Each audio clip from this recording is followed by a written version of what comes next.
Kanan est en train de devenir un des plus grands personnages de tout le Power Universe, mais Joe, et personne n'en parle. On n'en parle pas assez, mais Joe. On va donc voir ça ensemble dans cette vidéo. Autant moi je l'ai dit et je l'ai répété, le Kanan du Power de base, vous le surcotez de malade, vraiment. Les gars, je suis désolé, mais le personnage il est trop à chier. Il n'y a quasiment pas d'écriture, il y a un développement à chier, il est juste méchant. Vu que c'est 50 Cent, ça le sauce, alors que la tête de Ham, le personnage il est mid de fou.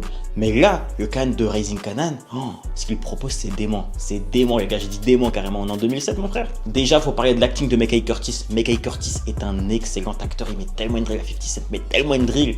Mais en plus de ça, il y a une écriture, un développement. Les gars, c'est fort. La vérité, c'est très fort. Kanan de Rising Kanan, c'est très très fort. Moi, j'ai pas peur de le dire, hein. Il a le développement et l'écriture que Tariq rêverait d'avoir. C'est bon ou pas? Il a le développement et l'écriture que Tariq rêverait d'avoir. Les gars, ce qu'il propose, c'est hors du commun. Le personnage, moi qui le détestais dans le Power de base, je vous le répète, vous l'avez trop maxé pour rien.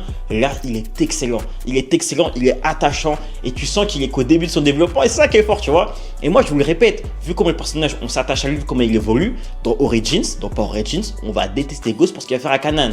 Parce que lorsqu'on voit comment Kanan évolue en fait, tu peux pas ne pas l'aimer. T'es obligé de l'aimer mon frère. Donc vraiment respectez Kanan les frères. Et je pense vraiment qu'à la fin de Power Origins, Kanan, genre jeune Kanan, sera top 3 des meilleurs personnages de tout l'univers. Vraiment sans tellement de débat.